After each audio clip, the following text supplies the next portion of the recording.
What's up, guys? We're back at it again with another video. It's going to be another One Piece chapter live reaction. It's chapter 1185, titled Y'all Better Buzz Off. Our cover page is Boa Hancock. It's just Hancock hones her cooking skills for Luffy. It's a pretty plain cover page, but I'll be honest, we haven't seen Boa since, when Rayleigh saved her from Blackbeard and Kobe? Maybe the last time we saw him? I'll be honest, it's been a while since we've seen her. Into Oda's notes, Lawson's Pari Pari chicken is insane. It's the type of food you could open a store and sell just that. I don't know what Lawson's Pari Pari chicken is, but it must be good if Oda loves it like that. Anyways, let's get into it. I'm assuming we're going to pick back up where the last chapter ended, which is within the Brook backstory.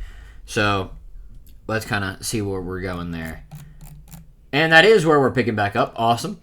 So we actually start with Prince Leuven. He says, Kendall, make Brook your page. Teach him good manners and how to speak properly. You got it, Lord Leuven. And then we see young Brook walking around with a big old sword in his hands. It's like twice as big as he is. Wow, the palace is packed with cute babes. There's one hottie, two hotties, three hotties.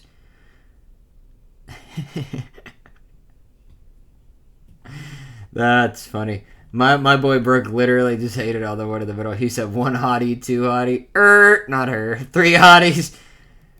And then Kendall just says, cut it out. Don't worry, you're still number one, Kendall. That's Lady Kendall. You're my page now. Yo, let me see your panties, he says to one of the girls. Brook! She shouts back to him. This is great. So we actually hadn't seen Brook at this age do this, so it's funny. Brook's been doing this forever. We then see her, it looks like she's giving him a guitar, and she's talking to him. Hey, do you have an issue with wearing your school uniform? If I let that school cramp my style, I won't be able to jam and make good tunes anymore. Don't worry, though. I'm looking forward to rocking a Guard Corps uniform one day. As this is Brook just wearing a shirt that looks like it just has the number 9 on it, and wearing his sunglasses. I mean, it seems fine to me. Then we see him sleeping in a bed while hugging his guitar. Kendall goes in, she sees him, covers him up. And then we see Brook talking to some other guards. Gotta admit it, I'm jealous. I can't believe this kid gets to be Lady Kendall's page. Yo ho ho ho, Brook says. Kendall, do you have a type of guy you go for? And then Lady Kendall, there is...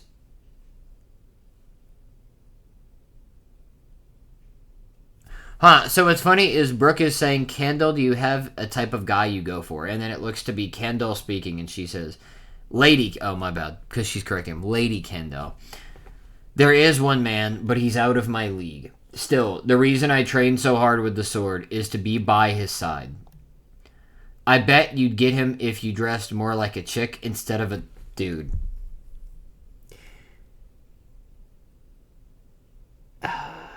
That's not necessarily being near him that's not necessary. Being near him is more than enough for me. Huh? Near him? Does that mean it's me? Of course not, she says. Lady Kendall, don't tell me you even wear men's underwear. I don't. Really? Then you've gotta let me see your panties. Deep Brook, I love Brook.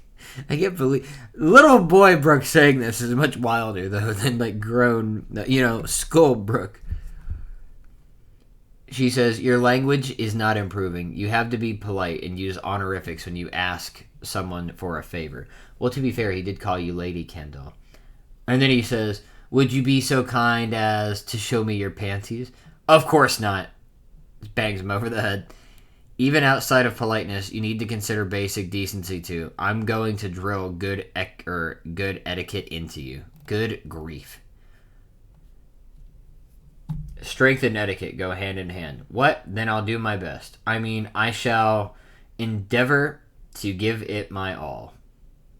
And that seems to be the end of the backstory. Next, it looks like we're going back to older Brook again. So back when he was like the probably second command of the Guard Corps. He then says, there's not a soul around who doesn't admire Lady Kendall. She thinks like the sun over, or she shines like the sun over the whole nation. Now that I think about it, There was this one time a world government ship drifted up here in Asperia. The kingdom was thrown into panic as no one had ever dealt directly with people of such stature. The celestial dragons, says Gunko. Yep, the pressure was overwhelming. Lady Kendall was actually bedridden for a few months after that, probably due to the stress. You wouldn't believe how dark the kingdom felt back then. Yo, I shouldn't laugh, but it really was like the sunset in our kingdom. But that was just the beginning. You wouldn't believe the influx of news that followed, Princess. Your father, the renowned rugged prince, ascended the throne, and at the same time, he married your mother, Lady Kendall. The celebrations across Hesperia were as thrilling as a live concert. And then we were blessed by your birth, Princess Shuri. The nation positively bubbled over with joy. People were always saying, I want to see her face, or she's so cute, or she takes after her mother.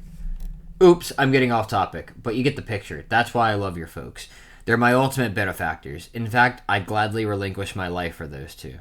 Check out my latest hit, Relinquish Rock. Gunko then says, Mommy and Daddy, Mommy and Daddy.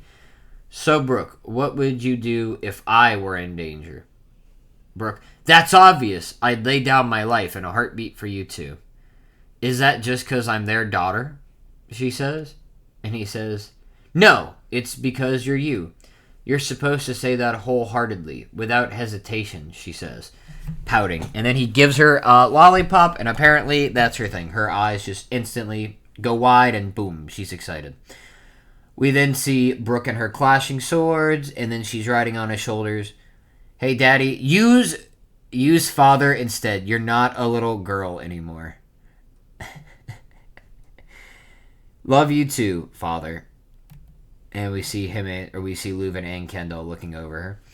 We then see Princess Shuri. If you're craving freedom from your parents, you know you can always vent it out with a song like this. Y'all better buzz off. Aha, why do those lyrics sound so weird? It's a dialect from a kingdom in the west called Kamigata. Y'all better buzz off. So I'm actually kind of...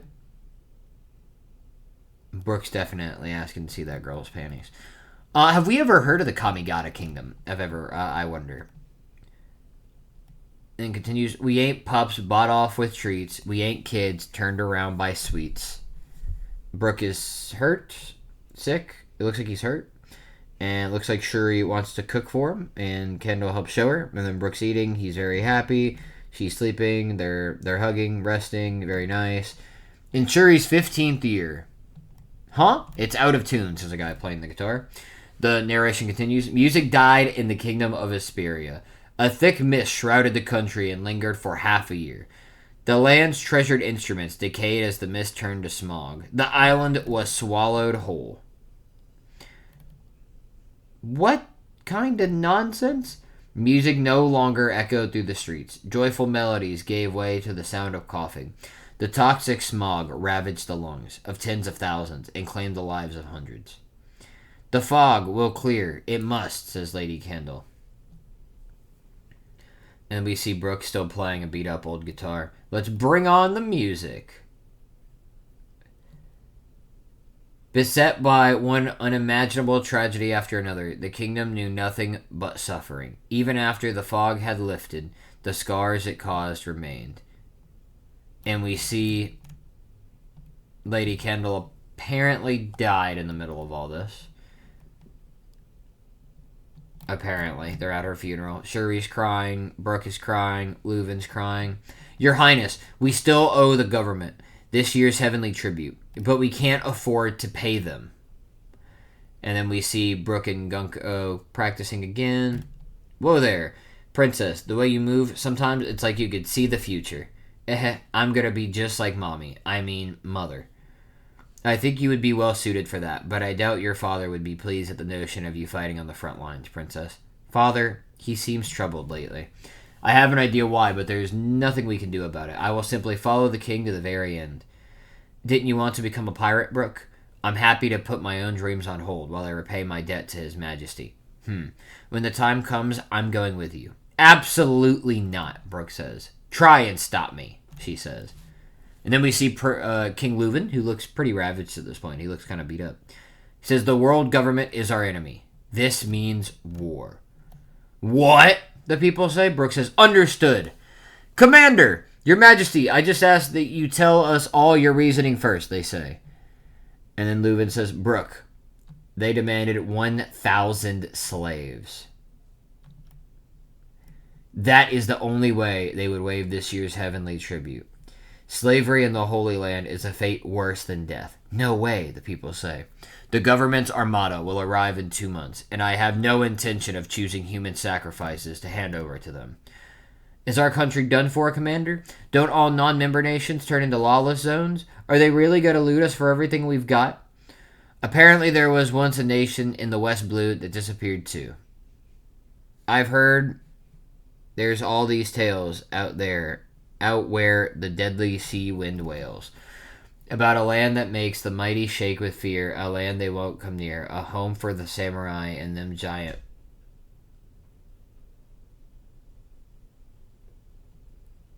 I'm sorry.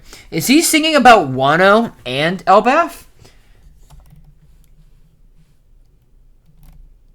About a land that makes the mighty shake with fear, a land they won't come near, a home for the samurai and them giant folk. It all exists, it all exists. It exists like all the tales spoke. Like a mean'll be a sting and they'll flee. They said to consider your views, 'cause we've got nothing left to lose. Wahaha, that's right. They've landed on the northern port. Platoon 12, intercept! As we see a bunch of the guards rushing over to the Marine ships. So I'm going to take a quick break and kind of make a quick mention. It seems the way the world government did things is very different than the way it does currently. I feel like we have seen another nation who is having trouble gathering the bounty or like the heavenly tribute, and we never heard them say, well, the government told us that if we can't give them the heavenly tribute, they want slaves. And at that, Leuven said, how many was it? 1,000 slaves. I don't know what the heavenly tribute is, guys, but the price of 1,000 slaves has to be unworldly. And they're having to pay that every year? Dude, no wonder there's so many nations that don't ally with the world government. That's absolutely insane. But let's get back into it. Also, I want to know who Kamigata is, the Kamigata Kingdom. I'm wondering if that's the kingdom, because I believe he did just state there was once a nation in the West Blue that disappeared too. And if I remember correctly, Brook up here.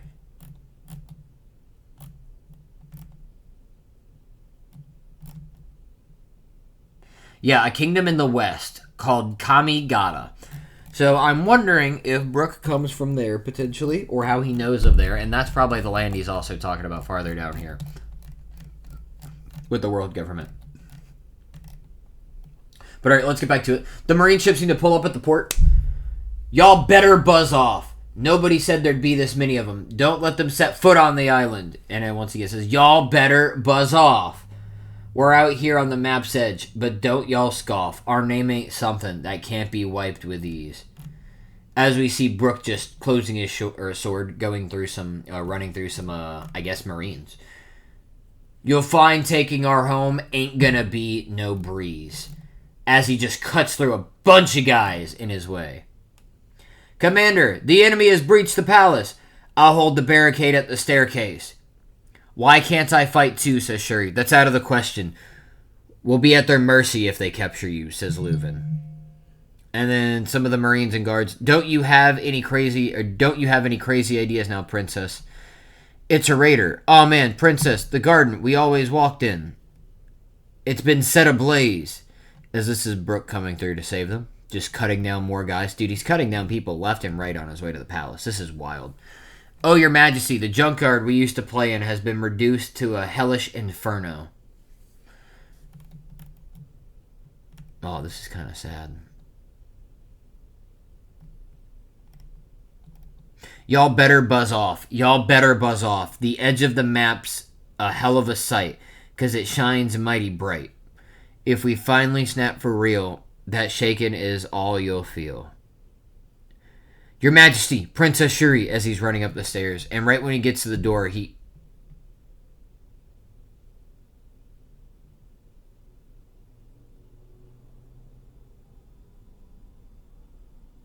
I'm so confused. Oh, what I'm looking at.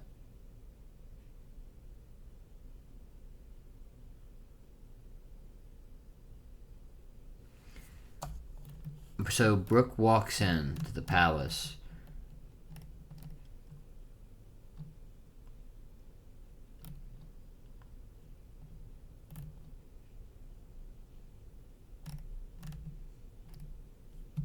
Alright, this is the end of the chapter, so I'm gonna just get my ideas on this real fast. I'm sorry, that just took me some. This is a really wild chapter, guys. The end of this is bananas. So the best way I can describe the throne room that he walks into, guys, he walks in and we see Leuven on what looks to be Leuven on the ground with blood coming out of him dead, but he also has bat wings, like black wings coming out of him. So it looks as though he was Dami reversied. Gunko has a sword that has black pouring off of it and already has little horns and devil wings. So my assumption is that he was maybe forced into getting the contract, or he was Dami reversied probably, and they took her over, or Dami reversied her and used her in order to kill Leuven.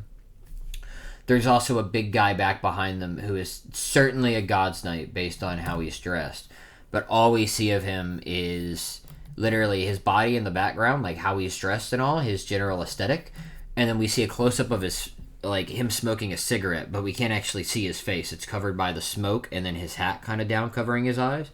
It just looks like he has black eyes and black pupils. He's smoking a cigarette.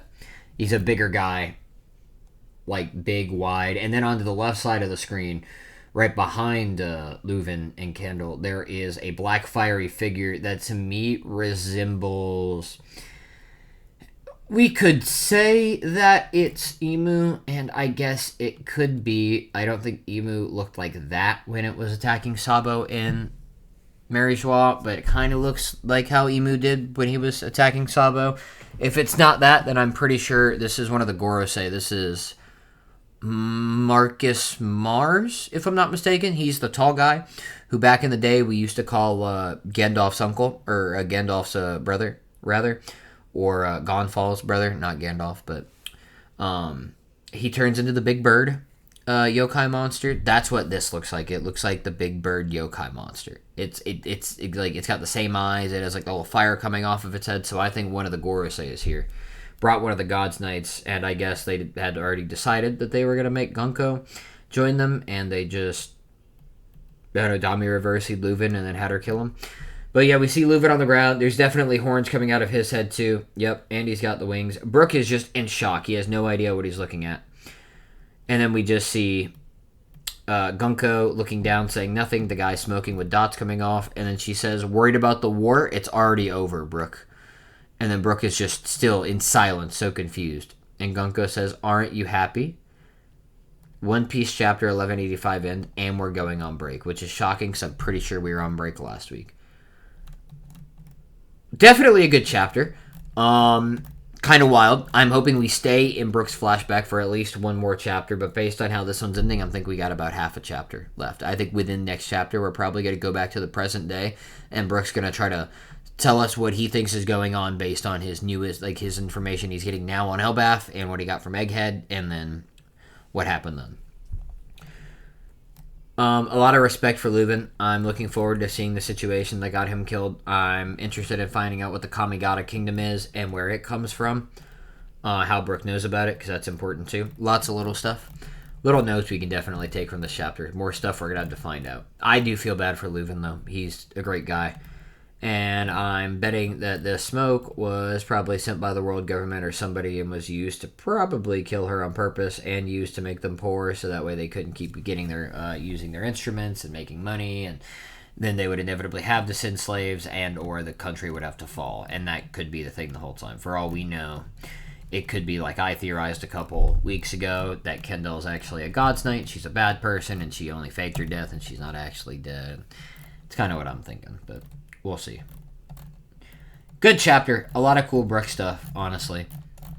Good Leuven stuff, too.